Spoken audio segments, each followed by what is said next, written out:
अस्सलाम वालेकुम नाज़रीन, आप देख रहे हैं प्रोग्राम 7 से 8। मैं हूं किरण नाज। पाकिस्तान डेमोक्रेटिक मूवमेंट या पिछली बातें डम करो मूवमेंट, जब से पीडीएम की मूवमेंट चली है, जो बयानिए और वादे किए गए वो तो हवा होते सब ने देखे, लेकिन पापा की बेटी ने तो सबको हैरान ही कर दिया।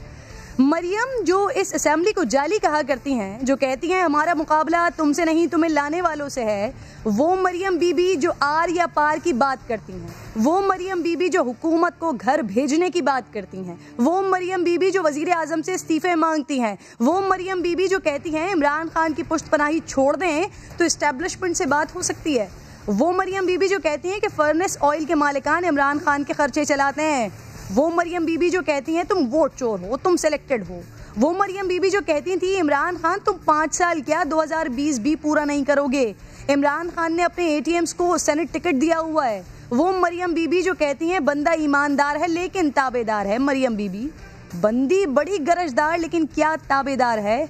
सुन लो, चाहे सीट एक ना मिले उनसे बात नहीं करेंगे, ये आपके ही सुनहरे जुमले हैं। जिस सेनेट इलेक्शन के बॉयकॉट के डंके पीटे जा रहे थे, उसी सेनेट इलेक्शन के लिए उसी जाली हुकूमत के साथ सीट एडजस्टमेंट कर ली। बंदी बड़ी गरजदार लेकिन ये किसकी ताबेदार है कि उसी जाली हुकूमत के जाली नुमाइंदों के लिए नून लीग के जाहिद हामिद और सैफुल मलूक खोकर पीछे हट गए। ये किसकी ताबेदारी है कि ख्वातीन की मखसूस नशस्त के लिए सायरा तारड़ इलेक्शन कमीशन में पेश ही नहीं हुई। आप बंदी बड़ी गरजदार लेकिन ये किसकी ताबेदारी है। जिस हुकूमत से बात ही नहीं हो सकती थी, उसी हुकूमत से सेनेट के लिए नून लीग की मस्बत गुफ्तगू। बंदी बड़ी गरजदार लेकिन किसकी ताबेदार है। उस्मान बुज़दार डमी है, उसी वजीर आला के सूबे में मुकाबला करने के बजाय सीट एडजस्टमेंट कर ली। बंदी बड़ी गरजदार लेकिन किसकी ताबेदार है। काफ लीग जिसे हमेशा नून लीग ने कमर में छुरा घोंपने वाला कहा, उन्हीं को फायदा पहुंचाने के लिए चौथी सीट से मुंह मोड़ लिया। बंदी बड़ी गरजदार लेकिन किसकी ताबेदार है। और आखिर में ये कि इमरान खान को सब कुछ टीवी से पता चलता है का ताना देने वाली को इतनी बड़ी कहानी का कुछ पता ही नहीं। क्या ये समझा जाए कि जब कोई हदफ हासिल हो जाए या फायदा मिल जाए या सीटों में हिस्सा मिल जाए तो उसूल वसूल सब घर पर रखे जाएंगे। प्रोग्राम का आगाज करते हैं।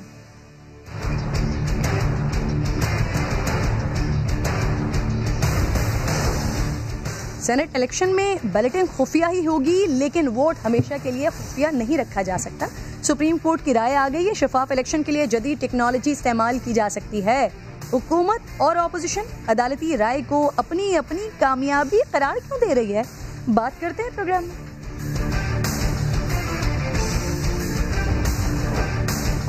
और पंजाब में मुकमका हो गया, बलूचिस्तान में आधी सीटें हमारी आधी तुम्हारी की तजवीज़।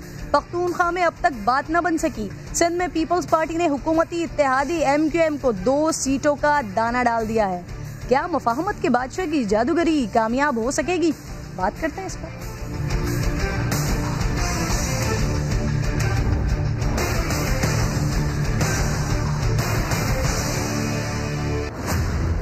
सुप्रीम कोर्ट ऑफ पाकिस्तान ने वाज़े तौर पे कहा कि मारूजी हालात को देखते हुए सिक्रेसी को लिफ्ट किया जा सकता है। फेयरली इलेक्शन में हिस्सा लें कि जिसका वोट है दयानतदारी के साथ उसी को दिया जाए। इन अकॉर्डिंग्स विद लॉ काबिल शनाख्त और खुला वोट होना चाहिए।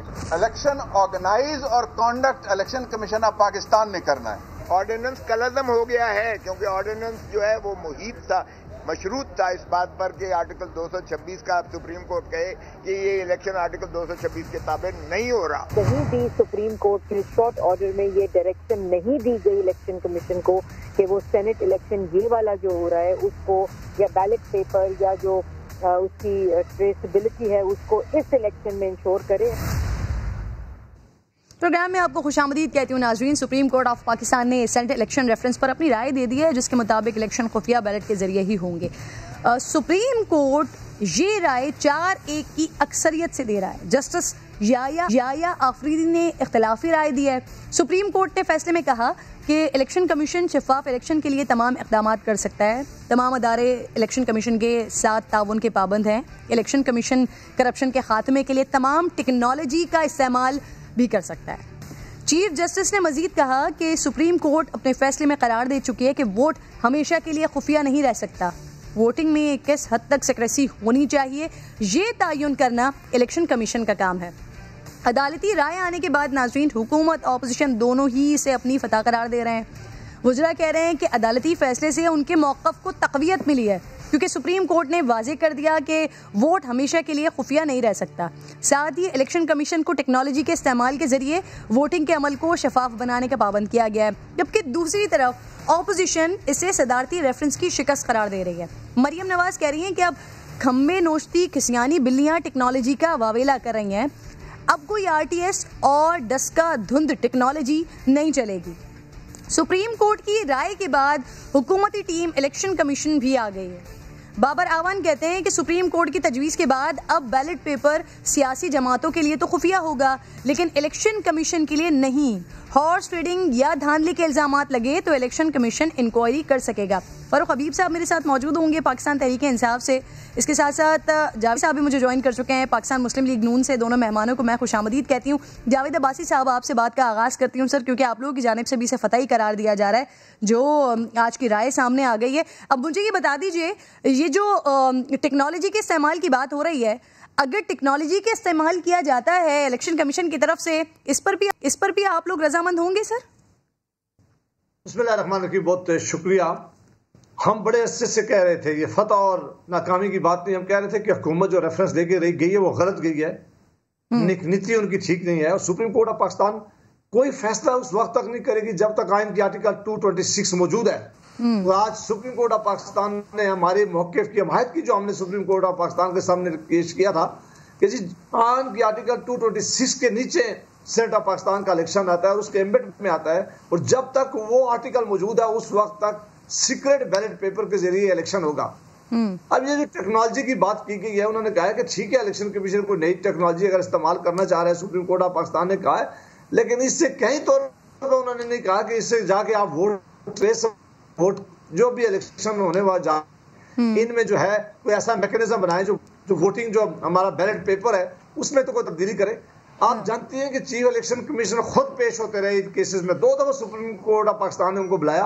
उनका हमेशा से ये मौक़िफ़ आज बिल्कुल ठीक मौक़िफ़ था कि जी आइन के आर्टिकल 226 के मौजूदगी में हम कोई और तरीका अडॉप्ट नहीं कर सकते। सही है। मेरा नहीं ख्याल कि उस आर्टिकल की मौजूदगी में चीफ इलेक्शन कमीशन कोई और तरीका अडॉप्ट करेंगे। सर वो अडॉप्ट करते हैं नहीं करते हैं ये बात की बहस हो जाएगी। मैं आपसे पूछ रही हूँ कि अगर टेक्नोलॉजी का इस्तेमाल हो जाता है, आप लोगों के लिए काबिल कबूल होगा?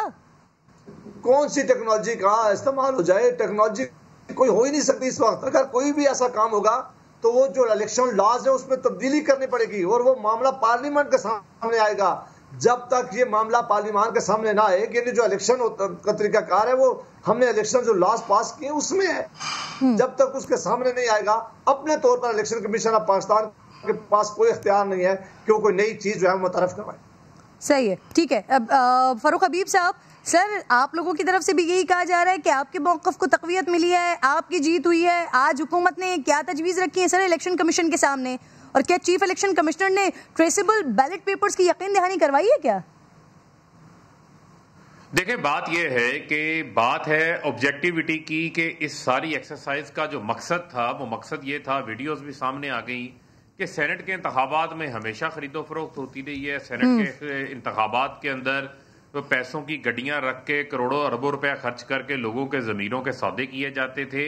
इसको रोकना है, उसके हवाले से इसकी ऑब्जेक्टिविटी बड़ी क्लियर है, डे 1 से बड़ी क्लियर है जो गवर्नमेंट साइड से है। चाहे वो आप ऑपोजिशन को पसंद आए ना आए, ये तो उससे मुकर चुके हैं ना, उससे तो COD से मुकर गए, कमेटी ऑफ होल की रिकमेंडेशन से ये भाग गए, क्योंकि इनको ये करप्ट प्रैक्टिसेस वाला निजाम सूट करता है। क्योंकि इनके बहुत सारे सेनेटर्स हमेशा इस तरीके से मुंतखब होकर आते रहे हैं असम्बलियों के अंदर, और खैबर पख्तूनख्वा के अंदर आपने देखा कि किस तरह बैरामन तंगी और रबीना खालिद साहिबा जो है वो मुंतखब होकर आए जब ज़मीरों के सौदे किए गए। इसी तरीके से पीपल्स पार्टी के सिंध में अदाफी सेनेटर्स मुंतखब होकर आए। उस चीज को रोकने के हवाले से आज सुप्रीम कोर्ट बड़ा वाजे कर चुकी है। अपोजिशन ने क्या मौका इख्तियार किया, उन्होंने कहा था जी कि सेनेट जो बैलेट पेपर है ये हमेशा के लिए सीक्रेट होता है, जिसमें सुप्रीम कोर्ट ने आज वाजे कर दिया ओपिनियन के अंदर कि बैलेट की सीक्रेसी एब्सोल्यूट नहीं है। इलेक्शन कमीशन को उन्होंने कहा कि आप टेक्नोलॉजी का इस्तेमाल करें। क्या यकीन दहानी करवाई गई?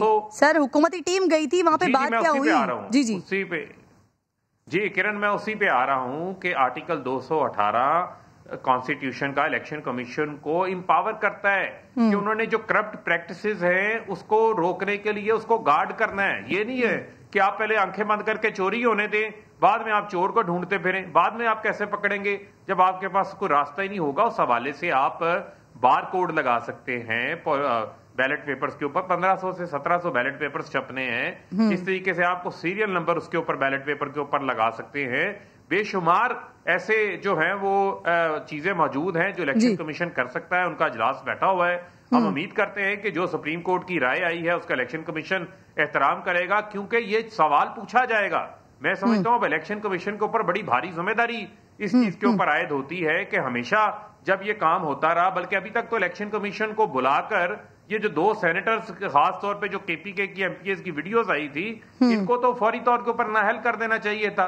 खैर वो मामला भी टेकअप हो जाएगा, लेकिन अभी जो सेनेट का इंतखाब होने जा रहा है, सर आपकी टीम बनी हुई है 3 रुकनी, फवाद चौधरी वगैरह, वही देख रहे हैं इस मामले को। मुझे बताएं आप लोगों को कोई यकीन दहानी वगैरह हो गई है? अभी इलेक्शन कमीशन का इजलास बैठा हुआ है, ये तजावीज तो आपने बता दी, कोई यकीन दहानी हुई है आपको? देखें वो तो इलेक्शन कमीशन का काम है, अब इलेक्शन कमीशन इसके ऊपर जो है वो अपना फैसला करेगा। इलेक्शन एक्ट 2017, अब ये बासी साहब हमारे बड़े काबिल एहतराम है, बड़े मोहतरम है, वो इलेक्शन एक्ट 2017 जो है उसकी बेशुमार शिकें हैं जो इलेक्शन कमीशन को इजाजत देता है कि वो रूल्स बना सकते हैं। आप मुझे बताएं कि इंतखाबात से कबल जो है इन्होंने कागजात नामजदगी का में रद्दोबदल कर दिया था और उस वक्त उसमें तरीका चेंज हो गया था, तो अब क्यों नहीं चेंज हो सकता?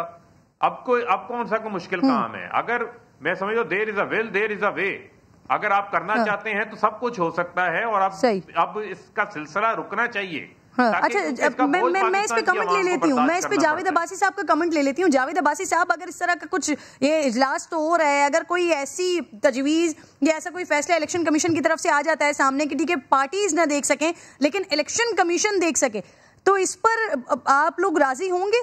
ये आप लोगों के लिए एक्सेप्टेबल होगा?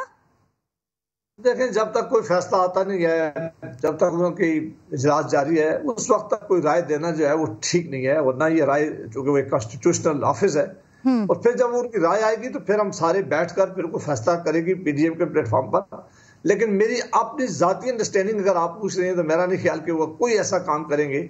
मेरी जाती अंडरस्टैंडिंग ये है कि वो बिल्कुल उसी मामले को पार्लियामान की तरफ अगर उन्होंने को भेजना भी पड़ा तो वो पार्लियामान की तरफ भेजेंगे कि ये सुप्रीम कोर्ट की जजमेंट आई है, आप चाहते अगर कोई इलेक्शन लॉज में तब्दीली करना चाहते हैं, या फिर पूछेंगे कि हम कोई ऐसा मैकेनिज्म बनाना चाह रहे हैं जिसमें सारे एक्सेप्टेबल हों। आज के इस वक्त में मेरा नहीं ख्याल कि सुप्रीम इलेक्शन कमीशन कोई ऐसा काम करेगी जो वो करना नहीं चाहती और उसे करना नहीं चाहिए, जिसकी वजह से ये सारा प्रोसेस जो है वो बहुत ज्यादा कंट्रोवर्शियल बन जाए। आज क्लैरिटी आ गई है कि आइन की आर्टिकल 226 के नीचे सेनेट ऑफ पाकिस्तान का इलेक्शन इस जजमेंट के बाद मेरा नहीं ख्याल कि आज कोई तब्दील होने वाला है। ठीक है, अब आप लोग इंतजार कर रहे हैं कि राय आती है सामने और फिर उसके बाद अपनी राय दी जाएगी। सर एक और भी बड़ा इशू है, आपसे मैं शुरू करती हूँ फारूक हबीब साहब। सर खान साहब सबसे ज्यादा मुकमुका की सियासत के मुखालफत करते थे वो, अब जो कुछ पंजाब में हुआ है तो उसे क्या नाम दिया जाए? क्या नाराज एमपीएस का खौफ है जो ये सीट एडजस्टमेंट की वजह बनी है फारूक साहब? नहीं देखें, बात यह है कि ये सीट एडजस्टमेंट नहीं है, बल्कि मैं आपको ये कहता हूं कि अपोजिशन तो हमारे मौकफ की तायद कर गई ना। आप देखें कि पंजाब के अंदर अब खरीदो फरोख्त का जो बाजार लगाने की ये तैयारी कर रहे थे, या ये जो हमेशा बात करते थे कि हमारे साथ 35 एमपीएस राब्ते में से इनकी पार्टी में फूट पड़ गई है, 50 इनके एमपीएस जो है वो राब्ते में, उसके बाद जो है अगर इनको इतना ही यकीन था तो ये अपने सेनेटर्स को विड्रॉ ना करते जिन्होंने कागजात नामजदगी जमा करवाया हुआ था, उनको इंतखाबात लड़वा लेते ना। नहीं, ये खरीदो ये खरीदो फरोख्त के खौफ की वजह से सीट एडजस्टमेंट हो गई फारूक साहब, इस वजह से ये सेटिंग हो गई सर। नहीं, ये उससे नहीं हुई, इनको शिकस्त नजर आ रही थी। इनको पता चल गया कि कोई एमपीए पीटीआई के अलावा वोट डालने को तैयार नहीं है, इनके साथ नहीं है, बल्कि इनको अपने एमपीएस की लाले पड़ गए थे। इन्होंने तो अपनी इज्जत बचाई है, नहीं इन्होंने तो जो है वो हमारे ही मौकफ के ऊपर आ गए ना, ये ऑफर हुकूमत ने नहीं की थी, लेते अपने इजाफी सेनेटर। क्योंकि आपकी बात से मुझे ऐसा लग रहा है जैसे नून लीग ने आप लोगों को ऑफर की हो। देखें नहीं देखें, बात ये है हमने तो अपने कैंडिडेट्स ही हमारे 3 जनरल सीट्स के ऊपर खड़े थे, एक वीमेन पे था, एक टेक्नोक्रेट पे था, एक जनरल सीट के ऊपर हमने काफ लीग के साथ इत्तेहाद था। हमारी तो प्रोपोर्शनल रिप्रेजेंटेशन के मुताबिक हमारे तो 6 सेनेटर्स मुंतखब होने थे। हम डे 1 से इस हवाले से क्लियर थे। इनको ही शौक था, ये समझते थे कि पता नहीं हम 6 करवा लेंगे 7 करवा लेंगे। जब इन्होंने कैलकुलेटर के ऊपर कैलकुलेशन की और इनका अपना मौकफ ही गलत साबित हो गया कि जी 50 MPs इनके साथ हैं। जब इनको किसी की तरफ से हमायत नहीं मिली तो उसके बाद इन्होंने अपने कैंडिडेट्स को विड्रा करा लिया। जब विड्रा हो गए तो ऑटोमेटिकली बिला मुकाबला सारे मुंतखब हो गए।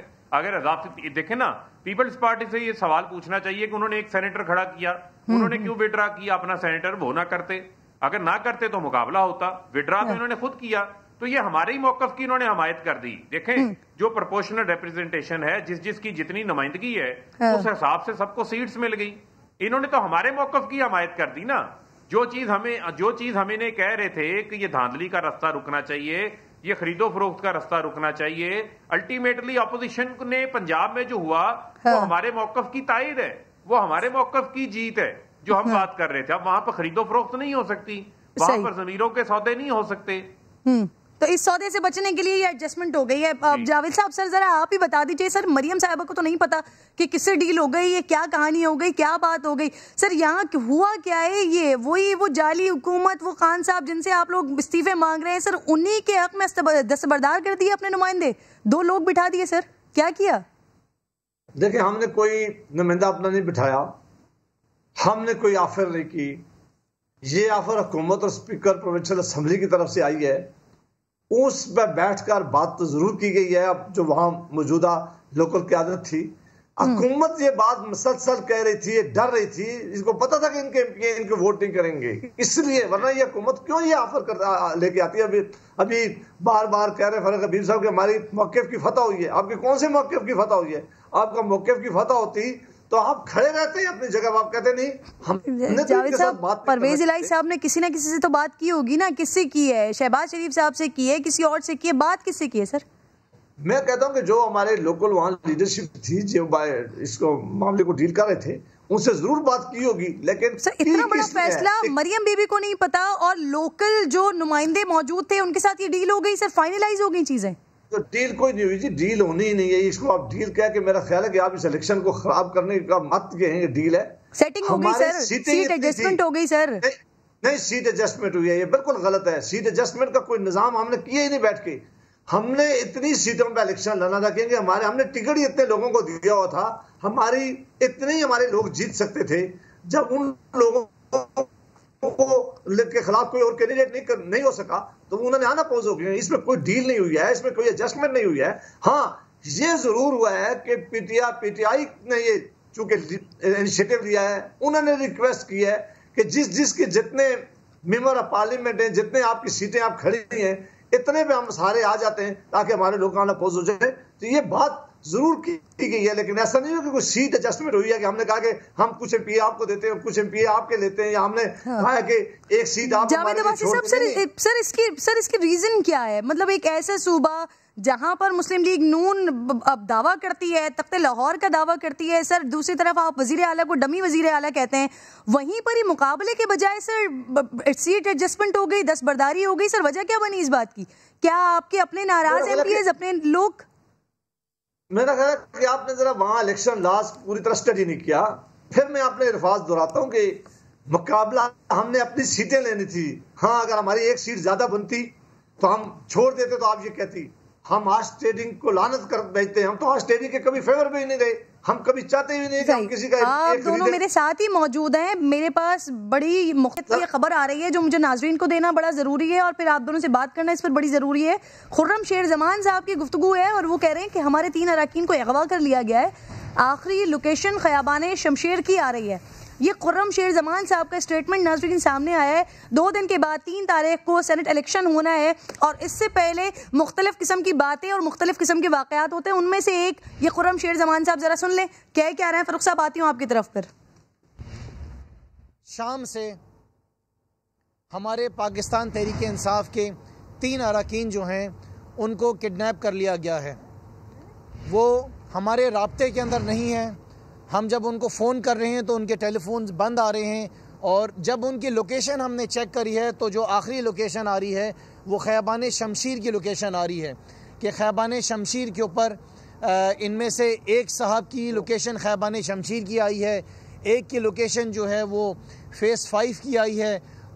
खुरम शेर जमान साहब का स्टेटमेंट सामने आया। नाजरीन, अरकान को अगवा किया गया है, आखिरी लोकेशन खयाबान शमशेर की आ रही है। गालिबन वो एक कैंडिडेट या एक नुमाइंदे के बारे में कह रहे हैं कि एक की लोकेशन आ रही है, लेकिन बाकी 3 लोग हैं जिनको अगवा कर लिया गया है। अब फारूक साहब, वैसे ये अपनी नौयत की इसलिए भी मुख्तलिफ बात है, इससे पहले ये जो अगवा वाले 2-3 वाकयात हुए हैं ये अपोजिशन जमातों की तरफ से आया है, लेकिन यहाँ पर सिंध में अपोजिशन जमात पाकिस्तान तहरीक इंसाफ इस बार कह रही है कि हमारे 3 नुमाइंदों को अगवा किया गया। सर, आपकी कोई बात हुई है इस हवाले से? आपके इल्म में है कुछ?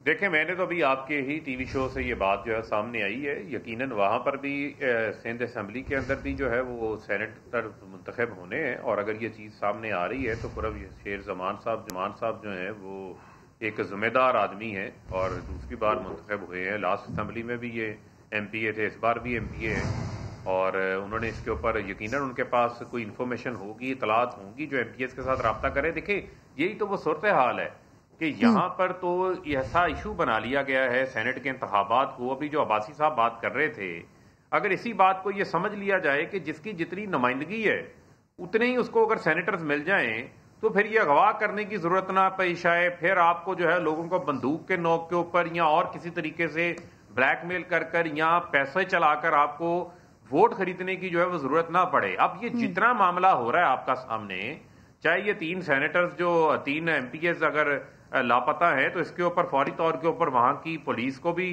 नोटिस लेना चाहिए, इलेक्शन कमीशन को भी नोटिस लेना चाहिए, क्योंकि ये इलेक्टोरल कॉलेज का हिस्सा है। अगर इससे पहले ये काम हो रहा है तो ये काम बड़ा मैं समझता हूं गलत काम हो रहा है। और सिंध में पीपल्स पार्टी की हुकूमत है और पीपल्स पार्टी बड़े बड़े दावे कर रही है कि हम सरप्राइज देंगे और हम इस किस्म के काम करेंगे, तो उनको चाहिए कि इनको फौरी तौर के ऊपर जो है वो प्रोड्यूस करवाएं, इनको तलाश किया जाए।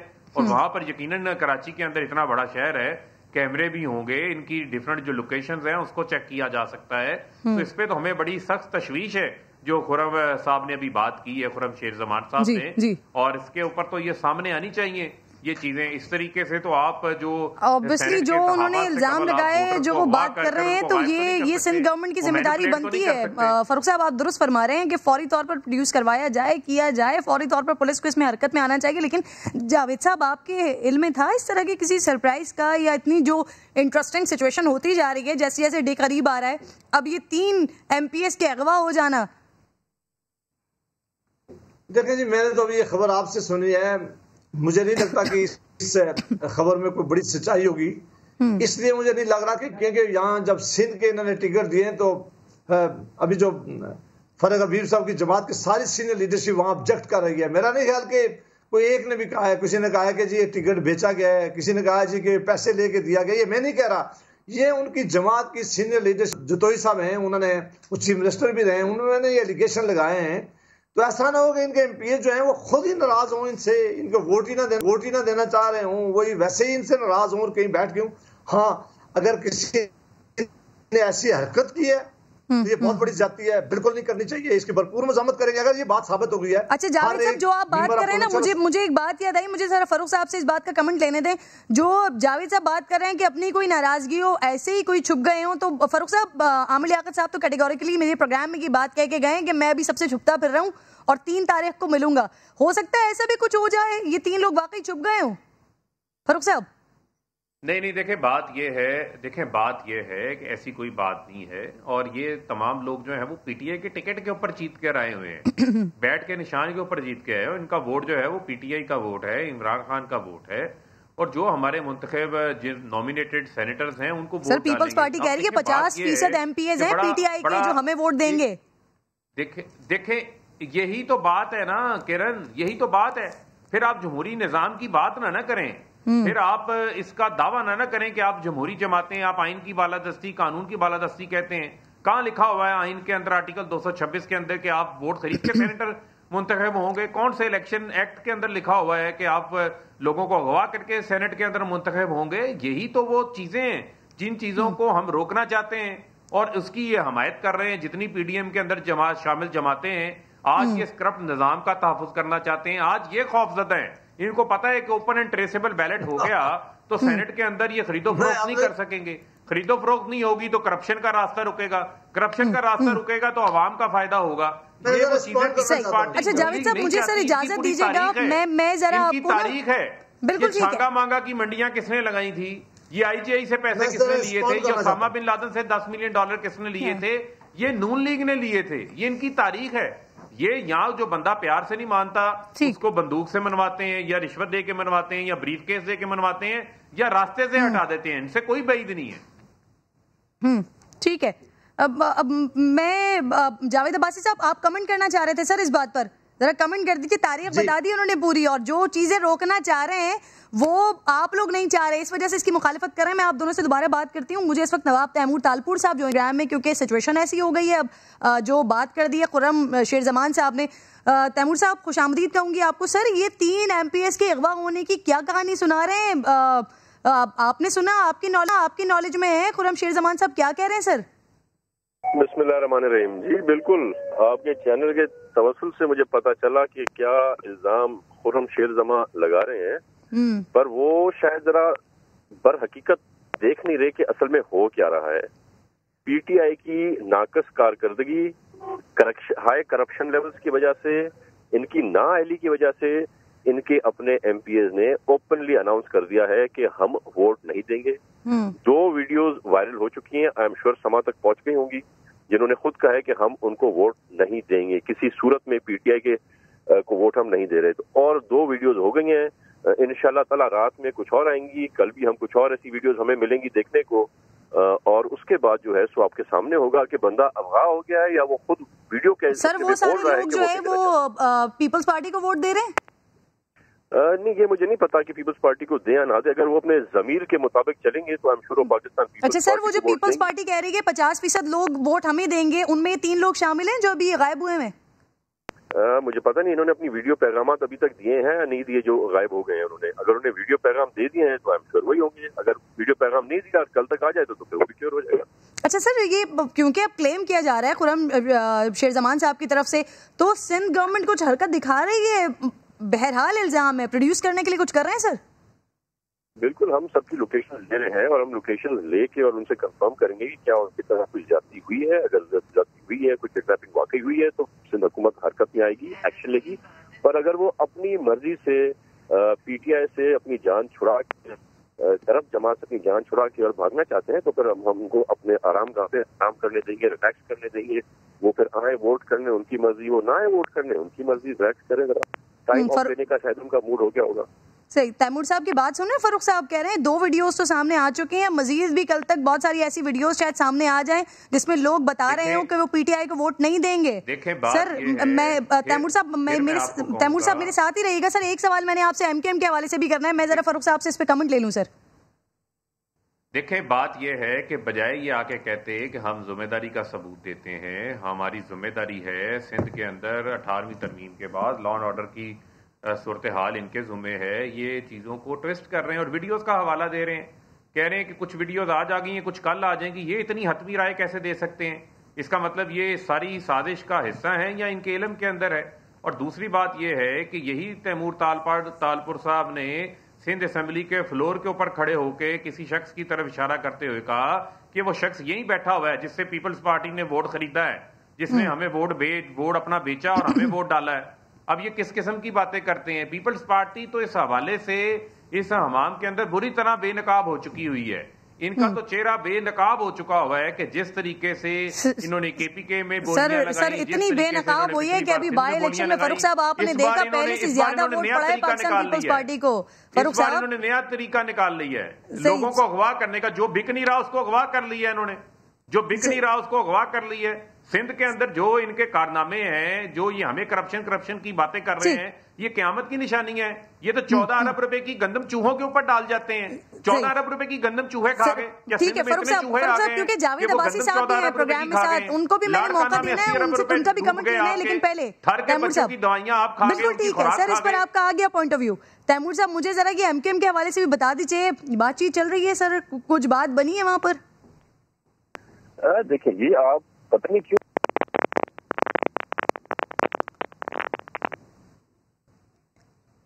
तैमूर साहब, आपकी गालिबा मुझ तक नहीं पहुंच रही है, मैं दोबारा आपसे राब्ता करने की कोशिश करती हूँ। नाज़रीन, मैं आगे बढ़ रही थी जरा, जो बात कर रहे थे फारूक हबीब साहब, तो उसी को ही मैं आगे लेकर चलना चाह रही थी। जावेद साहब जरा गौर से सुनिएगा, ये कुछ वो बातें हैं जो अक्टूबर नवंबर से चली आ रही हैं और फिर उसके बाद वो आगे बढ़ते बढ़ते क्या हो गई हैं, जरा सुनिएगा, फिर हम इस पर बात करते हैं। यहाँ की एस्टेब्लिशमेंट ने पूरे निज़ाम को यरगमाल बनाया हुआ है। इमरान खान एक मोहरा है। हमारी जंग हुकूमत के साथ, एस्टेब्लिशमेंट से हमारी जंग नहीं है, एस्टेब्लिशमेंट से हमारी जंग नहीं है। मैं इदारों को कहती हूँ कि इमरान खान के पीछे से हट जाओ। सिलेक्टर्स को कान खोल के सुन लो, अब कोई और रास्ता नहीं है। फोन कॉल करना बंद करें, राब्ता करना बंद करें। आप सियासत में क्यों आते हैं? आप अपने दिफा से काम रखें। इमरान खान के बड़ों की तरफ से फोन आते हैं। हमारी जंग हुकूमत के साथ, एस्टेब्लिशमेंट से हमारी जंग नहीं है। 31 दिसंबर तक अपने इस्तीफे जमा करा दें। इस्तीफे उठा के इनके मुंह पर मारने चाहिए। इस्तीफे हमारा एटम बम है, एटम बम है। जाली हुकूमत 24 घंटे की मारने, 24 घंटे की मारने।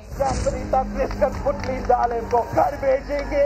दिसंबर फरवरी के अवाइल में सिलेक्टेड को भगाएंगे। इमरान खान घर कब जा रहे हैं?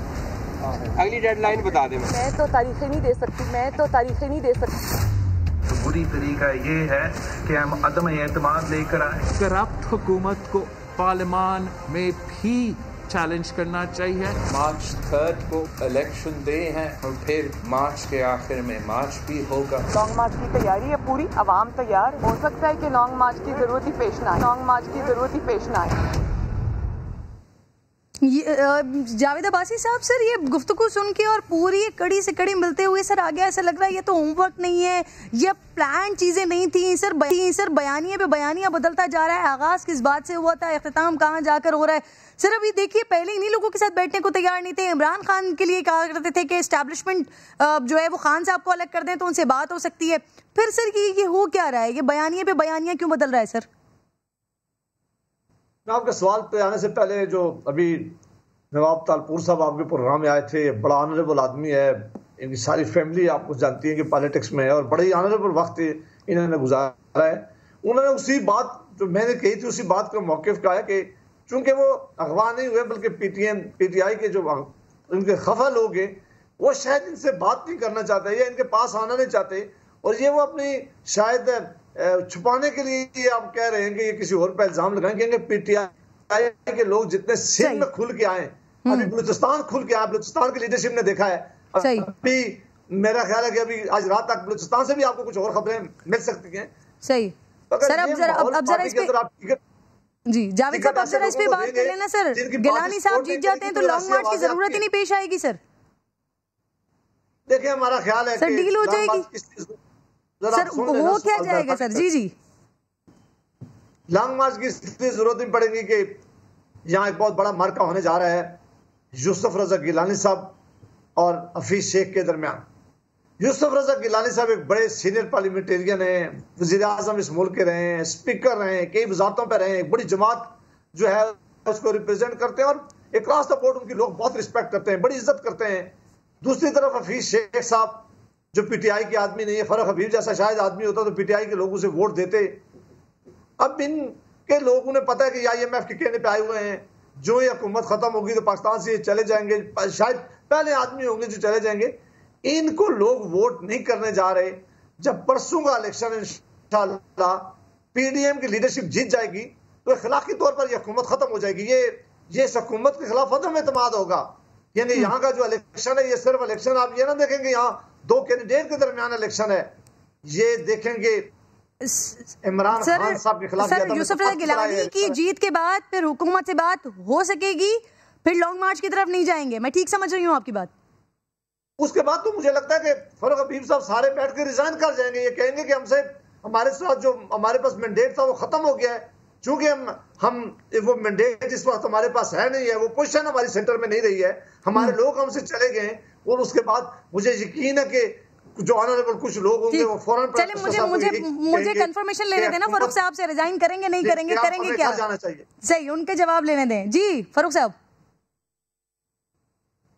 देखिए बात यह है कि कैसे जीत जाएंगे ना, कोई फार्मूला तो हमें बता दें, वो तरीकाकार बता दें, किस कानून के तहत जीत जाएंगे।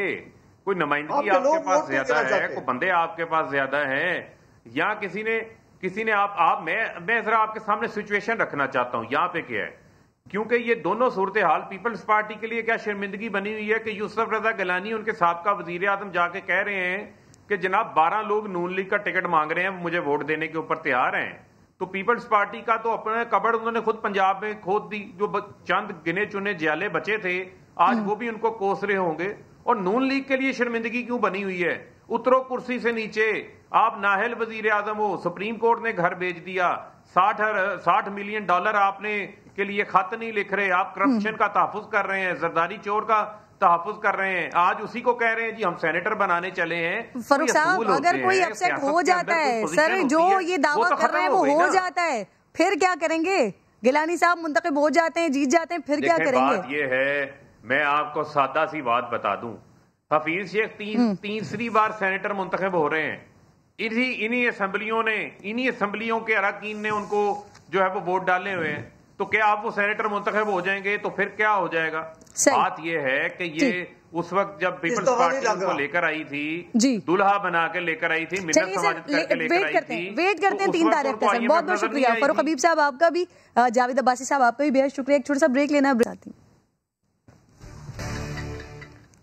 वेलकम बैक नाज़रीन। सेनेट इलेक्शन की बात हो रही है तो इसमें एक दिलचस्प मार्का सिंध में होने जा रहा है, जिसमें सिंध की हुक्मरान जमात पीपल्स पार्टी ने अपनी अददी ताकत से कहीं ज़्यादा सेनेटर्स मुंतखब करवाने की ठानी हुई है। वफाक में तहरीक इंसाफ की इत्तेहादी MKM भी आसिफ अली जरदारी के जादूगरी के वार से बचने के लिए पीपल्स पार्टी से मिलकर ही इलेक्शन लड़ने पर गौर कर रही है। बड़ी इंटरेस्टिंग रिपोर्ट है जो मैं आपको दिखाने जा रही हूँ, देखिए।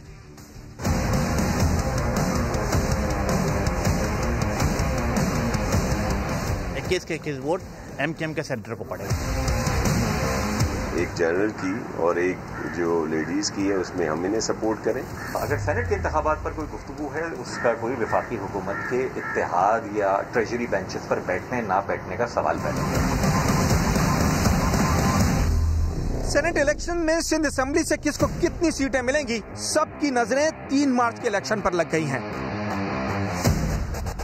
सिंध असेंबली में कुल नशिस्तों की तादाद 168 है। सेनेट इलेक्शन में एक जनरल सीट के लिए 24 वोटों की जरूरत होती है, जबकि टेक्नोक्रेट और खवातीन नशिस्त के लिए 56 वोट दरकार हैं।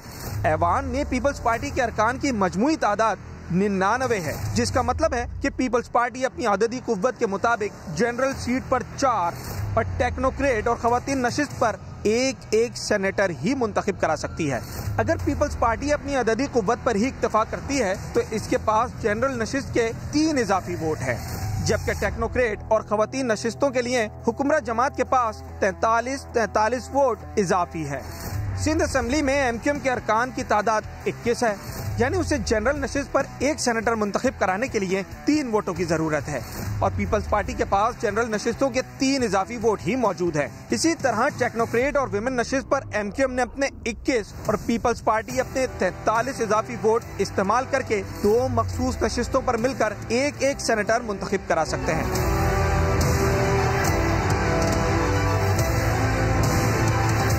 इस नंबर गेम को देखते हुए पीपल्स पार्टी ने MKM को एक जनरल नशिस्त और एक विमेन नशिस्त देने की पेशकश की है। एक जनरल की और एक जो लेडीज की है उसमें हम इन्हें सपोर्ट करें, और जो हमारे कैंडिडेट हैं उनको ये सपोर्ट करें।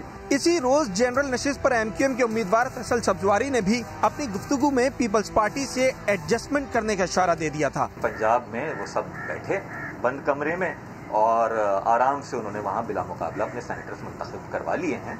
तो अगर सेनेट के इंतखाबात पर कोई गुफ्तगू है, उससे हमारा नहीं ख्याल कि उसका कोई वफाकी हुकूमत के इत्तेहाद या ट्रेजरी बेंचेस पर बैठने ना बैठने का सवाल पैदा हुआ। हालांकि उस दिन MKM से ताल्लुक रखने वाले वफाकी वजीर अमीनुल हक ने समा से गुफ्तगू में कहा था कि मुत्तहदा कौमी मूवमेंट वफाक में हुकूमती इत्तेहादी की हैसियत से मिलकर ही इलेक्शन लड़ेगी। गवर्नर हाउस में MKM पाकिस्तान की और PTI की मीटिंग हो चुकी है और उस पर फैसला किया जा चुका है। ये 2018 नहीं बल्कि 2021 है। 21 के 21 वोट MKM के सेंटर को पड़ेगा। मगर चंद घंटे में ही काया ऐसी पलटी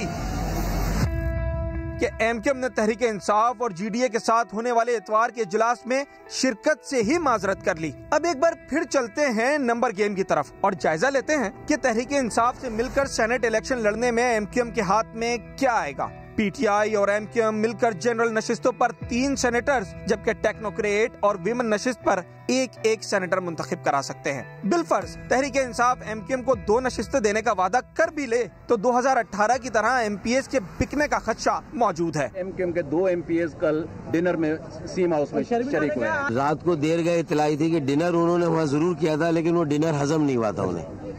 देखें, दिलों के हाल अल्लाह जानता है। एक यही वो चीज है जो इंसान के बस में नहीं है, बाकी अल्लाह बेहतर करेगा। जबकि पीपल्स पार्टी से मिलकर सेनेट इलेक्शन लड़ने में एमक्यूएम के 2 सेनेटर्स मुंतखब हो जाना यकीनी हो जाएगा और पीपल्स पार्टी के खिलाफ सेनेट इलेक्शन न लड़ने की सूरत में एमक्यूएम के एमपीएस का शहंशाह मफाहिमत आसिफ जरदारी की जादूगरी की जद में आने का खतरा पूरी ताकत से मंडला रहा है। इसी जादूगरी की वजह से 2018 के सेनेट इलेक्शन में भी पीपल्स पार्टी अपनी अददी ताकत से कहीं ज्यादा सेनेट की नशिस्तें जीतने में कामयाब रही थी। और अगर इस बार भी ऐसा होता है तो सवाल फिर एमक्यूएम को परेशान करेगा कि पीपल्स पार्टी के इतने सेनेटर्स कैसे बन गए। वोटों से के नोटों से के लोटों से बने हैं, ये राज हैं ऐसे जिन्हें खोला नहीं करते। जमहूरियत एक तर्जे हुकूमत है कि जिसमें अंदर की जो बातें हैं टटोला नहीं करते। कैमरामैन इम्तियाज अली के साथ साबरी समा, कराची। वाकई बड़ी इंटरेस्टिंग सिचुएशन नाज़रीन इस वक्त बनी हुई है। तो पंजाब की सिचुएशन को तो हम ऑलरेडी प्रोग्राम के आगाज़ में डिस्कस कर चुके हैं कि वहाँ तो ओवरऑल सेटलमेंट हो चुकी है, लेकिन उसके बाद अब आगे केपीके है, सिंध है, बलूचिस्तान है, वहाँ क्या होने जा रहा है। तो सबसे पहले तो ज़रा सिंध की सिचुएशन का अहाता करती हूँ। ये ज़रा सुनिए, हलीम आदिल जी साहब की ऑफर और फिर रिजेक्शन क्या हुआ है, फिर संजय साधवानी साथ होंगे, उनसे बात करूँगी। इलेक्शन के हवाले से एडजस्टमेंट हो गई है, बड़े अच्छे अंदाज में हो गई है। वहाँ नून भी थी, पीपी भी थी, पीटीआई भी थी, पीएमएलक्यू भी थी, एडजस्टमेंट हो गई। एक बात चलती है कि जी असल मंडी सिंध में लगेगी, क्यों लगेगी? खुदा न खास्ता ये वो असेंबली है जिसने करारदाद पाकिस्तान पेश की। पता है कि पीटीआई के अपने जितने भी इनके मांगे तांगे के जो भी इन्होंने जिस तरह इलेक्शन ली, इनके मेंबर इनको वोट देने के लिए तैयार नहीं है। उनको वो इमरान खान की या उसकी पॉलिसियों के शदीद खिलाफ है। तभी इन्होंने पंजाब में भी ये फार्मूला इस्तेमाल किया, क्योंकि इनको पता था कि वहां पे इनको तारीखी शिकस्त होगी। और इंशाल्लाह ताला 2 दिन बाकी है, इंशाल्लाह सिंध में भी इनको तारीखी शिकस्त होगी। संजय, क्या इदराक हो गया सिचुएशन का? हलीम साहब बड़े डिफेंसिव पोजीशन पर लग रहे हैं।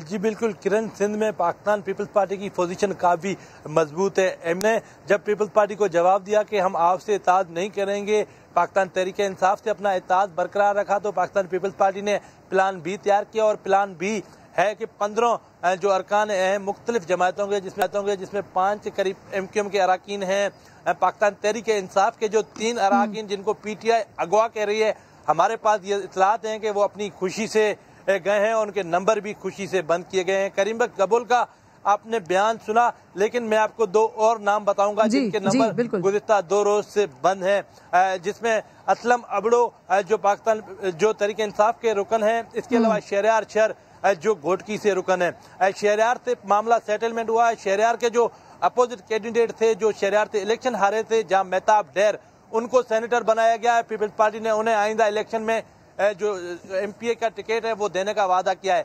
तो ये अरकान पाकिस्तान पीपल्स पार्टी से राब्ते में, ये तो सिर्फ मंजर आम पर आने वाले अरकान है ना। हमारे पास काफ़ी ऐसी इतलात हैं, पीपल्स पार्टी के मुख्तलिफ वज़रा हैं जो राब्ते कर रहे हैं मुख्तलिफ जमातों के अरकान से, उनको बिल्कुल ठीक है। केपीके में सिचुएशन, क्योंकि यहाँ पर विन विन पोजीशन नजर आ रही थी, लेकिन यहाँ भी हुकूमत ने जो ऑफर किया ऑपोजिशन को वो ठुकराई गई है। जरा ये सुने, फिर अब्दुल रहमान आपसे इस पर कमेंट लूंगी। अब मैं हुकूमत से पूछना चाहता हूँ कि 45-46 अपोजिशन के मेंबरान को ये लोग 2 नशिस्तें दे रहे हैं, क्या वो सही ऑफर कर रही हैं? उन्होंने तो ऑफर ही ऐसी कर ली है जो ठुकराना ही था। अब्दुल रहमान, क्या होने जा रहा है यहाँ पर? जी बिल्कुल, हुकूमत की जानिब से जो पहली पेशकश थी वो तो अपोजिशन जमातों ने मुस्तरद कर दी है और जो इंतखाबी मुहिम है वो आज रात 12 बजे ख़त्म हो जाएगी और उसके बाद फिर अगर राब्ते होते हैं तो वो जो है अंदरूनी खाना होंगे, वो मंजर-ए-आम पे नहीं लाए जाएंगे। लेकिन इस वक्त अगर हम खैबर पख्तूनख्वा असम्बली की स्ट्रेंथ देखें तो 99 अरकान जो है वो हुकूमती इत्तेहाद में शामिल हैं, जिनमें 94 PTI के हैं, 1 मुस्लिम लीग काफ का, जबकि 4 जो बलूचिस्तान अवामी पार्टी के हैं। तो इनका इत्तेहाद है और बासानी ये जो है 5 जनरल, 2 टेक्नोक्रेट्स, 2 खवातीन और 1 अक़लियत की नशिस्त, यानी 12 में से 10 जीत सकते हैं।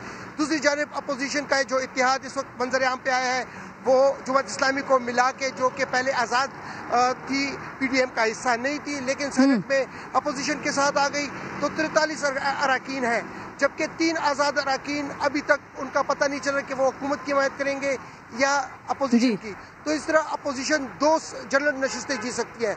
लेकिन ठीक है अब्दुर्रहमान, लेकिन बलूचिस्तान की सिचुएशन देखती हूँ ना नाज़रीन, तो ये बड़ी डिफरेंट इसलिए है। अचकज़ई साहब जो मुख्तलिफ मौक़ों पर बात करते रहे, कंट्रोवर्शियल, और अब एक बार फिर जो बात कर रहे हैं वो यानी कि इस हुकूमत को जाली भी कहते हैं, इस हुकूमत के खिलाफ बातें भी करते हैं और फिर हर तरह के मुकमके के लिए भी तैयार हैं, ऑफर कर रहे हैं ओपन कि आधा आधा कर लें, 6 सीटें आप रख लें, 6 सीटें हमें दे दें। सुने जरा इनकी बात। एक बात चल रही है, सीनेट का चेयरमैन आया हुआ है कि बाबा तमाम पाकिस्तान में मुतफ़िका इंतखाबात हुए हैं, बाबा जिंदाबाद संजरानी साहब, जाओ जान साहब से मिल लो, हैदरी साहब हमारे लीडर हैं यहाँ, आधे सेनेट की सीट आपके, आधे हैदरी साहब के, न इलेक्शन होगा, न बदगुमानी होगी, खैर खैरियत होगी। आतिफ कयूम कोई कान वान धर रही है बाप पार्टी इन पर?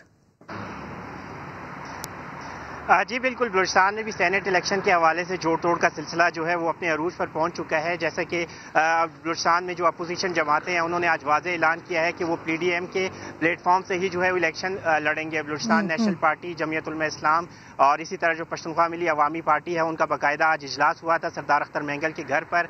वहाँ पर यह तय पाया है कि ये PDM के जो है प्लेटफॉर्म है उससे इलेक्शन लड़ा जाएगा। आज जो डेवलपमेंट देखने में आई है वो ये देखने में आई है कि ज़राए ने हमें ये बताया कि हुकूमत की जानिब से जो अपोजिशन जमातें हैं उनको 4 सेनेट की नशिस्तें देने की पेशकश की गई है। लेकिन चूंकि आज प्रेस कॉन्फ्रेंस में वाज़े तौर पर जो PDM की जमातें हैं उन्होंने कहा है कि आधे जो बलूचिस्तान की 12 नशिस्तें हैं उसमें से अगर 6 नशिस्तें हुकूमत अपने पास रखती है और 6 नशिस्तें अगर हमें देती है तो फिर जो है हुकूमत के साथ और ये सारी इंतजार करना पड़ेगा 3 तारीख तक का। प्रोग्राम का वक्त खत्म हो गया नाज़रीन, मुलाकात होगी आपसे कल, अपना ख्याल रखिए, अल्लाह के बाद।